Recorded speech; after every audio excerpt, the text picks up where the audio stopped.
Lección de un maestro invitado a la Academia de Ajedrez a Distancia de Igor Smirnov.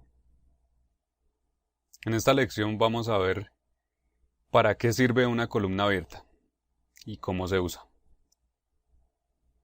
Voy a mostrar una partida entre Marik y Petrosian, que fue así: E4, D6. Aquí, en lugar de usar su conocida francesa, Petrosian trató de jugar algo más calmado, esperando a que su rival cometiera un error debido a su inferioridad ajedrecística. Marik era un maestro internacional, mientras que Petrosian era el reciente campeón mundial en ese momento. Pero veamos lo que ocurrió.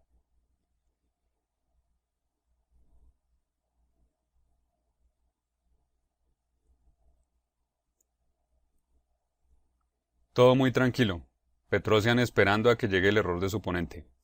Pero son las negras quienes cometerán los errores desde el propio inicio.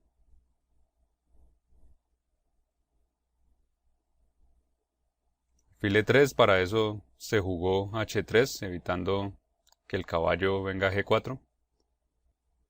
Y E5. Es muy arriesgado porque no se ha terminado el desarrollo.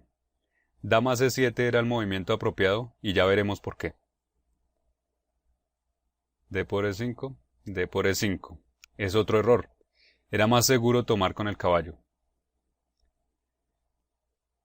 Dama D6. Hay que ponerle mucho cuidado a este movimiento. La dama simplemente ocupa esta casilla débil.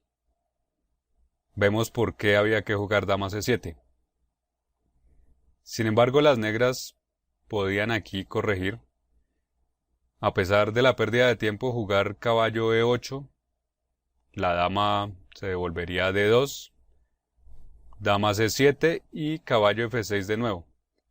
Pero las negras eligen no perder tiempo y jugar torre E8, pretendiendo tal vez jugar torre E6 o alfil F8 para ahuyentar la dama. Alfil C4 y las negras empiezan a tener problemas de inmediato. Aunque las negras hagan alfil F8, vendrá dama D2, pero no se puede evitar caballo G5, que atacará el peón F7. Dama E7, que da sentido a su anterior movimiento de la torre. Y dama por E7. Muchos no harían este intercambio, sino que habrían jugado alguna torre a la columna D. Pero hay que entender este intercambio. Después de torre por E7, la torre queda muy pasiva en este lugar. Se le ha impedido pelear adecuadamente por el control de la columna abierta, y ya veremos lo que esto permite. Incluso analizando un poco más la situación, se ve que las negras no tienen espacio, y deberían buscarlo tal vez con B5, caballo B6 y alfil B7. Por eso, las blancas juegan A4. Y este es uno de los movimientos clave en esta partida. No solo para evitar B5, sino con la intención de A5 para fijar el peón A7. Además, si las negras quieren poner a jugar su torre, posteriormente, tendrían que jugar A6 y asimismo entregarían el control de la casilla B6 a las blancas. Por todo esto, B6 es un buen movimiento para las negras. Si las blancas aquí insistieran en jugar A5, las negras ganarían un tiempo al atacar el alfil con B5 y mejorarían su posición con el peón A6. Torre F a D1. Ahora sí ocupando la columna abierta, después de hacer los preparativos. Con esta torre porque la otra se necesita en la columna A. Alfil B7, torre D6. Entrando de una vez y para doblar torres, además atacar C6 y los dos caballos. A6.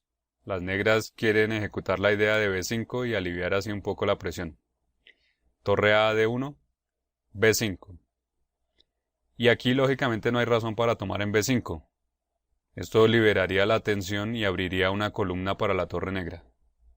Por eso las blancas juegan alfil B3.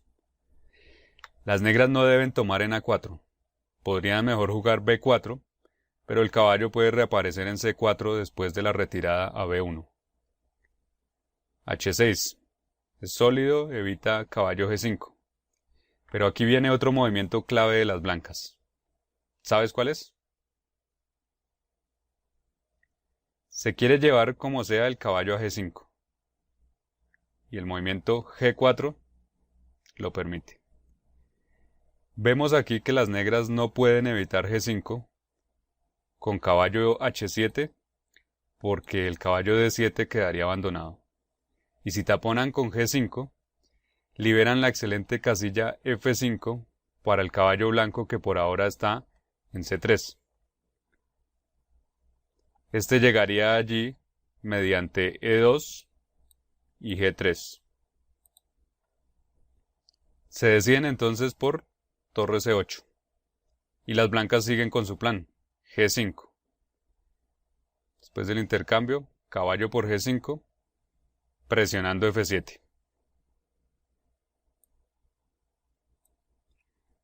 Torre C7. Esta partida ha tenido dos movimientos claves, A4 y G4. Ahora llega el tercer movimiento clave. ¿Tienes idea de cuál es? Si quieres, pausa el video por un momento.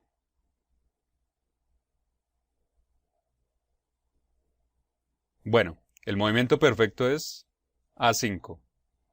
¿Cuál es la idea? El peón A5 parece débil, pero las negras no lo pueden atacar. Y en cambio cimentan la amenaza alfil B6. Caballo por B6. Torre C8.